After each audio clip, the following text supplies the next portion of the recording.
So throughout that race, and when it got down to the point where it was you and Robert Cheria, and you're with the guy who's won Boston 4 times, and you've had some battles with him over time where he's maybe sat on you a little bit, you know, so as you guys were coming down to the last few miles, what were you thinking? What was your strategy? Well, Robert and I had a few duels ourselves, Yeah. meaning that, you know, when 2006 we both ran Boston. He won the race in course record time 2:07:13, and I was 2:09:56. So, but he played patiently. We went out a little too fast. But then 2005 also I was third. He was fourth in New York. Yeah. And you know, he won 4 times. He won Chicago before, and he's had his days. This might be my day, and I just tucked in. It was windy, like I said. Right. I tucked in behind him.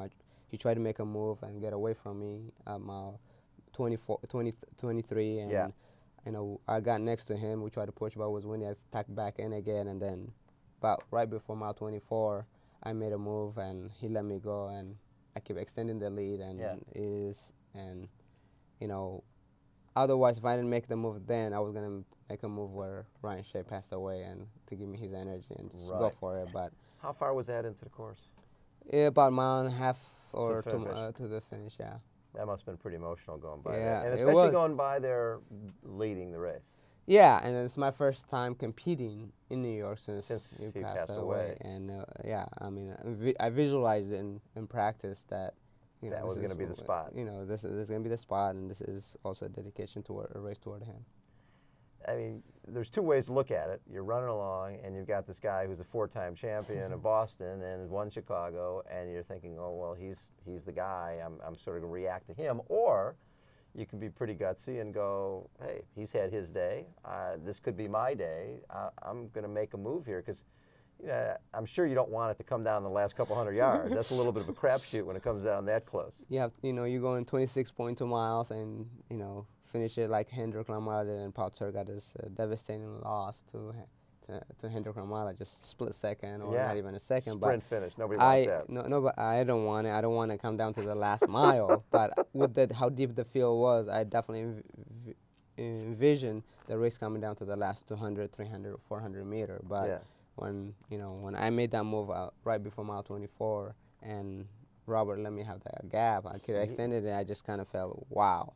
All the visualization, all the miles of training and all the rehab that I did, and, you know, it's gonna pay off. And it was just an amazing feeling to say, with a mile and a half to go, you know, you have in the bank. You're doing a victory lap at that point. Well, you still got to run together, but you know, I had enough energy to be able to get to the line and extra by pointing the USA jersey and celebrate. So it was a great way to do it, you know, and it couldn't be in a better place where, you know, I started my marathon, which in 2002, I was so much in pain after that, hitting the marathon wall. I said, this is my first and last. I don't want to do any of this. I just want to go to the one 10K, marathon, you know? done. Yeah, and first and last. But, you know, our mind changes as we get confidence from training and things like that. I came back, and you know, I thought I was in position a couple other times to be able to win it, but you get lucky, you get unlucky. But this day on November 1st, everything clicked and came together for me, and it was a wonderful moment. So you're the first American guy to take home an Olympic medal in the marathon since Frank Shorter, and then you're the first guy to win the New York City Marathon since Alberto Salazar in '82. You're one of those guys who sort of likes to change perceptions. I mean, think about it. There was what do you have? 4 Americans in the top 10, or 6 Americans? 6 Americans in the top 10. You were first. Ryan was 4th. I mean, look at the difference between now and just a few years ago in terms of the perception of Americans. It used to be, if Ryan had taken 3rd in Boston and 4th in New York, it would have been ticker tape parade that Americans actually finished in the top 10. But then you guys had 6 in the top 10. You know, it's a great accomplishment to our hard training, and, you know, this training camp that we talked about, you know, the resurgence of U.S. distance running, to be able to say, hey, you know, let's give opportunity to those post-collegiate distance runners to see what their body can do and what the talent can go. I think that in 2005, myself was 3rd. I think Abdi was 5th. Ryan Shea was 9th and 10th. So we had a good performance there. So it was on the verge of coming, but to have 6 guys, and I think it was in the top 10. That's It's unbelievable. There's a lot of Kenyans, Moroccans, Ethiopians, and you could call it, Yeah. but to have that kind of achievement for the Eastern is a big day. I mean, the feeling used to be that Americans couldn't compete because if you're the African athletes were just better, and the reality is it comes down to hard work. It comes down to if you look at the philosophy of in Kenya and Ethiopia, guys train together, they push each other, and everybody gets better. Right. I mean, the more people you have to train together, the better results is going to be. Right. And by encouraging, we talked about it earlier about a little bit about running Peñasquitos Canyon. If you had a few other guys, would you do your Thanksgiving? My riding time.